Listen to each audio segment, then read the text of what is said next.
गांव की गलियों में सन्नाटा पसरा था और केवल कुछ आवारा कुत्तों के भौंकने की आवाजें सुनाई दे रही थीं।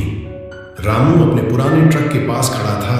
उसकी खुरदरी उंगलियां ट्रक की स्टील की बॉडी पर रगड़ते हुए मानो उसके वर्षों के अनुभव को महसूस कर रही थी। वह एक अनुभवी ट्रक ड्राइवर था जिसने इस पेशे में कई साल बिताए थे। आज वह अपने नए सहायक मोहन के साथ एक लंबी और खतरनाक यात्रा पर निकलने वाला था। साहब, ये रास्ता बहुत लंबा है और जंगल भी डरावना है, मोहन ने धीरे से कहा। उसकी आवाज में हल्की सी घबराहट झलक रही थी। वह नया था, इस पेशे में उसका पहला सफर था और उसने रामू से बहुत कुछ सुना था इस जंगल के बारे में। रामू ने एक हल्की मुस्कान के साथ मोहन की ओर देखा। डरने की जरूरत नहीं है बेटा, ये रास्ता मैंने कई बार तय किया है। बस अपने काम पर ध्यान दो और सब ठीक रहेगा। मोहन ने सिर हिला दिया, लेकिन उसके चेहरे पर चिंता की लकीरें स्पष्ट थीं। रामू ने अपने ट्रक के इंजन को चालू किया और ट्रक ने एक गहरी आवाज के साथ जंगल की ओर अपने सफर की शुरुआत की। जैसे जैसे वे गांव की हद पार कर रहे थे, रामू को एक अजीब सी बेचैनी महसूस हो रही थी। उसने इसे नजरअंदाज किया, सोचते हुए कि शायद यह सिर्फ सफर की थकान है। रास्ते में मोहन ने बातचीत शुरू की। साहब, आप कब से इस काम में हैं? रामू ने अपने दिमाग के किसी कोने से पुरानी यादें निकाली। लगभग 20 साल हो गए। इस ट्रक के साथ बहुत कुछ देखा है, अच्छे दिन भी और बुरे भी, लेकिन इस बार कुछ अलग सा महसूस हो रहा है। कैसा अलग साहब? मोहन ने उत्सुकता से पूछा। रामू ने एक पल के लिए चुप्पी साध ली, मानो अपने शब्दों को तौल रहा हो।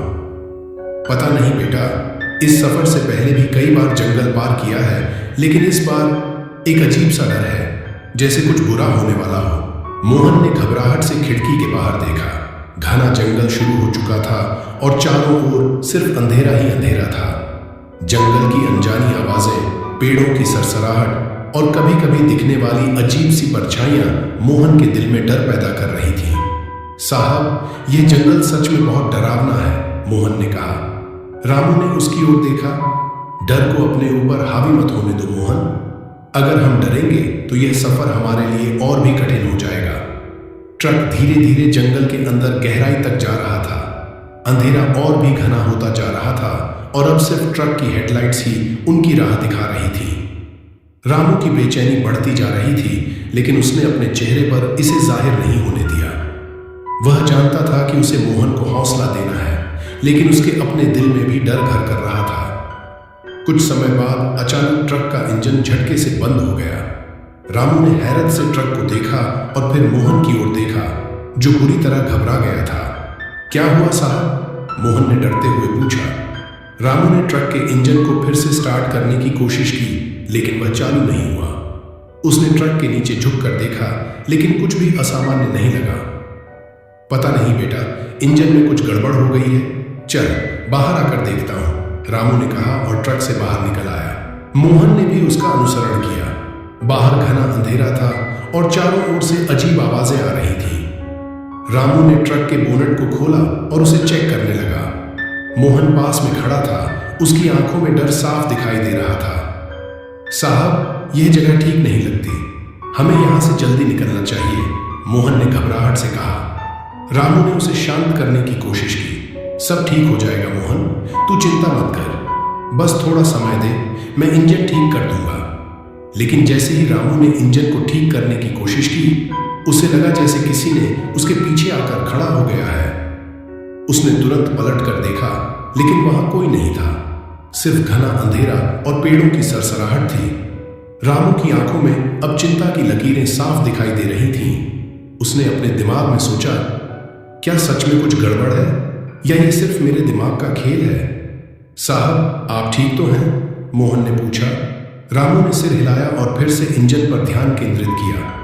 हाँ, मैं ठीक हूं, तू ट्रक में बैठ, मैं बस इसे ठीक कर ही रहा हूं। मोहन ने थोड़ा हिचकिचाते हुए ट्रक में वापस जगह ली, लेकिन उसके दिल में अब भी डर का साया था। रामू ने किसी तरह ट्रक को ठीक किया और फिर से इंजन चालू हो गया। दोनों ने राहत की सांस ली और ट्रक को आगे बढ़ाया, लेकिन अब जंगल और भी भयावह लगने लगा था। दोनों के दिल में अजीब सा डर था, जैसे कुछ भयानक घटने वाला हो। रामू ने ट्रक की स्पीड बढ़ा दी और जैसे ही वे जंगल के अंदर गहरे पहुंचे, उन्हें कुछ दूरी पर एक और ट्रक खड़ा दिखाई दिया। ट्रक की हालत बहुत खराब थी, जैसे वह कई सालों से वहीं खड़ा हो। साहब, वो ट्रक, उसे क्या हुआ होगा? मोहन ने सहमे हुए पूछा। रामू ने ट्रक के पास जाकर उसे देखने का फैसला किया। उसने ट्रक को रोका और दोनों नीचे उतर आए। ट्रक बहुत पुराना था, उसके टायर फटे हुए थे और उस पर धूल की मोटी परत जमी हुई थी। अंदर झांकने पर उन्होंने देखा कि ट्रक के कैबिन में कुछ अजीब चीजें पड़ी थीं। पुराने अखबार जिसमें लापता ट्रक ड्राइवरों की खबरें छपी थीं और एक टूटा हुआ हड्डियों का ढांचा।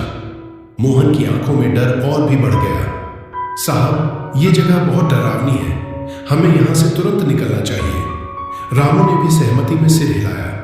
हाँ मोहन, हमें जल्दी ही यहां से निकलना होगा, कुछ ठीक नहीं लग रहा। दोनों ने जल्दी से अपने ट्रक में वापसी की और उसे स्टार्ट कर दिया। जैसे ही ट्रक ने गति पकड़ी, जंगल और भी भयानक लगने लगा। रामू के मन में अब भी वह पुराना ट्रक और उसमें मिली चीजें घूम रही थीं, लेकिन उसने खुद को शांत करने की कोशिश की और सफर पर ध्यान केंद्रित किया। रास्ता अब और भी अजीब होने लगा था। मोहन ने ट्रक की खिड़की से बाहर देखा, लेकिन उसे सिर्फ अंधकार और रहस्यमयी परछाइयां नजर आ रही थीं। रामू ने अपने हाथ से स्टीयरिंग व्हील को कसकर पकड़ा हुआ था, लेकिन उसके दिल में भी डर बढ़ रहा था। साहब, ये जंगल कभी खत्म नहीं होगा क्या? मोहन ने सहमे हुए पूछा। रामू ने एक गहरी सांस ली। पता नहीं मोहन, लेकिन हमें हिम्मत रखनी होगी। ये सफर लंबा है और हमें इसे पूरा करना होगा। लेकिन अंदर ही अंदर रामू को भी इस सफर के खतरनाक होने का एहसास हो चुका था। वह जानता था कि यह सफर उनकी जिंदगी का सबसे खतरनाक सफर बनने वाला था। रामू और मोहन के ट्रक ने फिर से गति पकड़ ली थी, लेकिन अब दोनों के दिल में एक अजीब सी बेचैनी थी। वे दोनों जानते थे कि कुछ तो गलत होने वाला है, लेकिन वे उसे नजरअंदाज करने की कोशिश कर रहे थे। ट्रक के इंजन की आवाज और जंगल की रहस्यमयी आवाजें उनके कानों में एक अजीब सा संगम बना रही थी, जो उनके डर को और बढ़ा रही थी। साहब, मुझे ऐसा क्यों लग रहा है कि कोई हमें देख रहा है? मोहन ने डरते हुए कहा। रामू ने उसकी ओर देखा, लेकिन कुछ कहने की बजाय उसने ट्रक की रफ्तार और बढ़ा दी। उसका अनुभव कह रहा था कि जितनी जल्दी हो सके उन्हें इस जंगल से बाहर निकलना चाहिए। लेकिन उसके दिमाग के एक कोने में यह विचार भी आ रहा था कि शायद वे इस जंगल के चंगुल से बाहर न निकल पाए। अचानक ट्रक की हेडलाइट्स के सामने एक छाया सी उभर आई। रामू ने तुरंत ब्रेक लगाया और ट्रक जोर से झटका खाकर रुक गया। मोहन और रामू दोनों ही घबराकर ट्रक से बाहर निकले। उन्होंने देखा कि सड़क के बीचों बीच एक अजीब सी आकृति खड़ी थी। वह आकृति पूरी तरह से धुंधली थी, जैसे कोई परछाई हो, लेकिन उसकी आंखों में एक अजीब सी चमक थी। ये क्या है साहब? मोहन की आवाज कांप रही थी। रामू ने भी घबराहट से उस आकृति को देखा। उसे समझ नहीं आ रहा था कि वह क्या करे। उसने अपने आप को संभालने की कोशिश की और जोर से आवाज दी, कौन हो तुम? यहां से हट जाओ, हमें आगे जाना है। लेकिन वह आकृति बिल्कुल भी नहीं हिली। इसके बजाय वह धीरे धीरे उनकी ओर बढ़ने लगी। रामू ने पीछे हटते हुए मोहन की ओर देखा, जो डर से कांप रहा था। मोहन, ट्रक में वापस बैठ, हमें यहां से जल्दी निकलना होगा, रामू ने चिल्लाया। मोहन ने तुरंत उसकी बात मानी और ट्रक की ओर दौड़ा। रामू ने भी ट्रक की ओर बढ़ने की कोशिश की, लेकिन उसके कदम जैसे भारी हो गए थे। वह पीछे मुड़कर उस आकृति की ओर देख रहा था, जो अब उनके और भी करीब आ गई थी। साहब, जल्दी आओ, मोहन ने घबराते हुए ट्रक से आवाज दी। रामू ने अपनी पूरी ताकत लगाकर ट्रक की ओर दौड़ लगाई और जैसे ही वह ट्रक में चढ़ा, उसने इंजन स्टार्ट किया। ट्रक ने एक बार फिर जोर से आवाज की और झटके से आगे बढ़ गया। रामू ने अपनी आंखें बंद कर लीं और पूरी ताकत से ट्रक को तेजी से आगे बढ़ाया। लेकिन जब उसने पीछे मुड़कर देखा तो उसे वह आकृति ट्रक के पीछे दौड़ती हुई दिखाई दी। उसकी गति बेहद तेज थी, मानो वह हवा में तैर रही हो। रामू की सांसें थमने लगीं और उसने ट्रक की गति को और बढ़ा दिया। मोहन ने खिड़की से बाहर देखा। उसकी आंखों में डर का साया साफ झलक रहा था। साहब, वो हमारा पीछा कर रही है, मोहन ने घबराते हुए कहा। रामू ने बिना कुछ कहे ट्रक की स्पीड को और बढ़ा दिया, लेकिन जैसे जैसे ट्रक आगे बढ़ रहा था, वैसे वैसे वह आकृति और भी करीब आ रही थी। अब उनकी जान खतरे में थी और रामू को समझ नहीं आ रहा था कि वह क्या करे। अचानक ट्रक ने एक जोरदार झटका लिया और सड़क से फिसल गया। रामू ने ट्रक को संभालने की कोशिश की, लेकिन ट्रक सड़क के किनारे की खाई में गिरने लगा। रामू ने आखिरी बार ब्रेक लगाने की कोशिश की, लेकिन सब बेकार गया। ट्रक तेज गति से खाई में गिर गया और एक जोरदार धमाके के साथ सब कुछ काले अंधेरे में डूब गया। ट्रक खाई में गिरते ही चारों ओर घना अंधेरा छा गया था। रामू को कुछ समय के लिए कुछ भी समझ नहीं आया। उसके कानों में सिर्फ धमाके की गूंज और अपने दिल की तेज धड़कन की आवाज सुनाई दे रही थी। जब उसने धीरे धीरे अपनी आंखें खोली तो उसे महसूस हुआ कि वह ट्रक के अंदर फंसा हुआ है।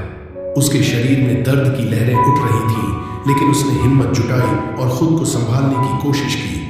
मोहन, मोहन, रामू ने दर्द से कराहते हुए आवाज लगाई। उसका सिर भारी लग रहा था, लेकिन उसने खुद को मजबूर किया कि वह अपने सहायक की हालत देखे। मोहन ट्रक के दूसरी तरफ फंसा हुआ था। उसके शरीर पर कई जगह खून के धब्बे थे और वह बेहोश पड़ा हुआ था। रामू ने अपने हाथों की पूरी ताकत लगाकर खुद को सीट बेल्ट से आजाद किया और धीरे धीरे मोहन की तरफ खिसकता चला गया। मोहन, बेटा, आंखें खोल, रामू ने उसे हिलाते हुए कहा, लेकिन मोहन ने कोई प्रतिक्रिया नहीं दी। रामू के दिल में डर की लहर दौड़ गई। उसने मोहन की नब्ज चेक की, जो बहुत धीमी थी, लेकिन वह अब भी जिंदा था। रामू ने जैसे तैसे ट्रक का दरवाजा खोला और बाहर निकलने की कोशिश की। बाहर अंधेरा और भी घना हो चुका था और आसपास की जगह में एक भयानक सन्नाटा फैला हुआ था। उसने अपनी पूरी ताकत लगाकर मोहन को ट्रक से बाहर निकाला और उसे पास के एक पेड़ के नीचे लिटा दिया। रामू ने अपने चारों ओर देखा। घना जंगल उन्हें पूरी तरह से घेर चुका था और अब वह पूरी तरह से अनजान था कि वह किस दिशा में जाए, लेकिन उसे पता था कि उसे मोहन को इस हालत में छोड़कर नहीं जाना चाहिए। उसने अपनी जेब से पानी की बोतल निकाली और मोहन के चेहरे पर थोड़ा पानी डाला। मोहन ने हल्की सी करवट ली और धीरे धीरे अपनी आंखें खोली। उसकी हालत बहुत खराब थी। उसकी आंखों में डर और दर्द साफ झलक रहा था। साहब, हम कहाँ हैं? मोहन ने कमजोर आवाज में पूछा। रामू ने उसकी तरफ देखा और उसकी पीठ थपथपाई। तू ठीक हो जाएगा बेटा, हम अभी यहां से निकलेंगे, बस थोड़ा सब्र कर। मोहन ने सिर हिला दिया, लेकिन उसके चेहरे पर डर साफ दिखाई दे रहा था। साहब, वो हमारे पीछे थी, उसने हमें यहां गिराया। रामू ने उसकी बात पर ध्यान नहीं दिया। उसने सोचा कि मोहन की हालत खराब होने के कारण वह बड़बड़ा रहा है। तू चिंता मत कर मोहन, सब ठीक हो जाएगा। लेकिन रामू के दिल में भी एक अजीब सा डर बैठ गया था। उसने चारों ओर नजर दौड़ाई, लेकिन वहां सिर्फ अंधकार और सन्नाटा था। अचानक उसे एक हल्की सी सरसराहट सुनाई दी। वह आवाज धीरे धीरे तेज होती गई, मानो कोई उनके पास आ रहा हो। रामू ने तेजी से मोहन को संभाला और उसे उठाकर आगे बढ़ने लगा, लेकिन जैसे ही वह कुछ कदम चला, उसने देखा कि उसके सामने वही अजीब आकृति फिर से उभर आई थी। इस बार वह पहले से भी ज्यादा भयानक लग रही थी। उसकी आंखों में एक अजीब सी चमक थी और उसका चेहरा मानो एक दमकते हुए अंगार की तरह दिख रहा था। रामू ने अपनी पूरी ताकत लगाकर मोहन को उठाने की कोशिश की, लेकिन वह उसे खड़ा नहीं कर पाया। मोहन के पैर कमजोर हो चुके थे और वह खड़ा होने के काबिल नहीं था। साहब, मुझे छोड़ दो, आप बच जाओ, मोहन ने दर्द और घबराहट के साथ कहा। रामू ने उसकी बात अनसुनी करते हुए उसे खींचकर आगे बढ़ने की कोशिश की, लेकिन वह आकृति अब बिल्कुल उनके सामने थी। रामू के पैर जैसे जम से गए और उसके दिल में डर की लहर दौड़ गई। उसने मोहन की ओर देखा, जो अब पूरी तरह से बेहोश हो चुका था। तू क्या चाहती है? रामू ने कांपती हुई आवाज में पूछा, लेकिन उसे कोई जवाब नहीं मिला। वह आकृति धीरे धीरे उनके पास आ रही थी और रामू को लगने लगा कि यह उनका अंत है। अचानक आकृति ने अपनी भयानक आवाज में कुछ बड़बड़ाना शुरू किया, जो रामू के कानों में गूंजने लगी। रामू को कुछ समझ नहीं आ रहा था कि वह क्या करे। उसने अपनी पूरी ताकत लगाकर मोहन को उठाने की कोशिश की, लेकिन वह असफल रहा। आकृति ने अपनी आवाज को और तेज कर दिया और जैसे ही वह रामू के करीब आई, उसने मोहन के ऊपर झुककर उसकी तरफ देखा। रामू ने अपनी आंखें बंद कर लीं और जोर से चिल्लाया, लेकिन वह कुछ भी नहीं कर पाया। अगले ही पल मोहन के शरीर से एक जोरदार चीख निकल गई और उसके बाद सब कुछ शांत हो गया। रामू ने धीरे धीरे अपनी आंखें खोली और देखा कि मोहन अब पूरी तरह से शांत हो चुका था। उसकी आंखें खुली हुई थी लेकिन उनमें कोई जान नहीं थी। रामू के चेहरे पर घबराहट और डर की लहर दौड़ गई। उसने मोहन को हिलाने की कोशिश की लेकिन उसका शरीर ठंडा हो चुका था। मोहन की मौत हो चुकी थी। रामू के दिल में एक अजीब सी बेचैनी और डर बैठ गया। उसने मोहन के शरीर को संभालकर जमीन पर लिटा दिया और खुद को संभालने की कोशिश की। उसकी आंखों से आंसू बहने लगे लेकिन उसने खुद को शांत किया। वह जानता था कि अब उसे अकेले ही इस भयानक सफर का सामना करना पड़ेगा। उसने मोहन के शरीर को वहीं छोड़कर जंगल से बाहर निकलने का फैसला किया, लेकिन उसके दिल में मोहन की मौत का दर्द और डर हमेशा के लिए घर कर गया था। मोहन की मौत ने रामू के दिल पर गहरी चोट छोड़ी थी। उसका सहायक, उसका दोस्त अब इस दुनिया में नहीं था।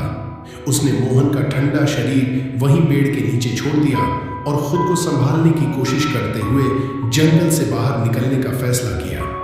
लेकिन उसकी आंखों में आंसू और दिल में डर की लहरें लगातार उठ रही थी। रामू ने चारों ओर देखा। घना जंगल, अंधेरा और वह भयानक आकृति, यह सब मिलकर एक ऐसी डरावनी स्थिति पैदा कर रहे थे जिससे बाहर निकलना अब असंभव लग रहा था। लेकिन रामू ने हार नहीं मानी। उसने अपने अंदर की सारी ताकत जुटाई और धीरे धीरे आगे बढ़ने लगा। जंगल में हर तरफ खामोशी थी। बस कभी कभार कोई अजीब सी आवाज सुनाई देती जो उसके दिल की धड़कनों को और तेज कर देती थी। वह अपने कदमों को संभालते हुए आगे बढ़ रहा था, लेकिन उसके मन में वह भयानक घटना बार बार घूम रही थी। मोहन का शरीर, वह भयानक आकृति और उसकी जानलेवा आवाजें, यह सब उसे बार बार पीछे खींचने की कोशिश कर रहे थे। कुछ दूरी तक चलने के बाद रामू को एक हल्की सी रोशनी दिखाई दी। वह समझ गया कि शायद वह जंगल के बाहर निकलने के करीब पहुंच चुका है। उसने अपनी रफ्तार तेज की और उस रोशनी की दिशा में चलने लगा। लेकिन जैसे ही वह रोशनी के पास पहुंचा, उसे एक अजीब सी ठंड महसूस हुई। उसका शरीर कांपने लगा और उसने पीछे मुड़कर देखा। वहां उस अंधेरे में वही आकृति एक बार फिर उभर आई थी। इस बार वह और भी ज्यादा भयानक दिख रही थी, जैसे वह रामू के दिल और दिमाग पर पूरी तरह से कब्जा कर चुकी हो। रामू के कदम वहीं रुक गए। उसकी सांसें तेज हो गईं और दिल की धड़कनें और भी बढ़ गईं। कौन हो तुम? क्यों हमारा पीछा कर रही हो? रामू ने अपनी कांपती आवाज में पूछा। आकृति ने एक बार फिर अपनी भयानक आवाज में कुछ बड़बड़ाना शुरू कर दिया। रामू के कानों में वह आवाज गूंजने लगी, जैसे वह उसकी आत्मा को चीर कर रख देगी।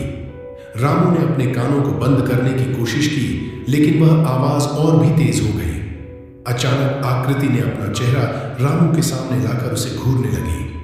उसकी आंखों में जलती हुई आग थी और उसके चेहरे पर एक घिनौनी मुस्कान थी। रामू ने अपनी आंखें बंद कर लीं और जोर से चिल्लाया, भगवान मुझे बचा लो। उसकी चीख के साथ ही आकृति ने अपनी भयानक हंसी शुरू कर दी। रामू के पैर कांपने लगे और वह घुटनों के बल गिर गया।